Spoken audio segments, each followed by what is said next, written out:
How to check your Instagram password.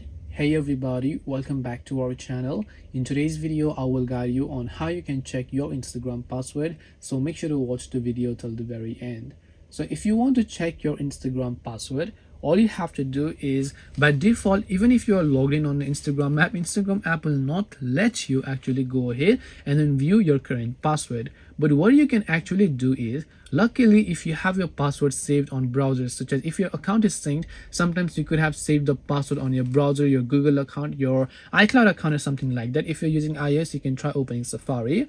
What happens is that it will ask you to log in, and sometimes you might not actually remember the password. But what you can do from here is, you can select your account from where you can say saved password. I had saved this password on my browser, and after I select that, I can tap the show option over here. So once I enter the password, I can tap the show option that you can find here in order to see what my password is, because luckily I had happened to save this password before.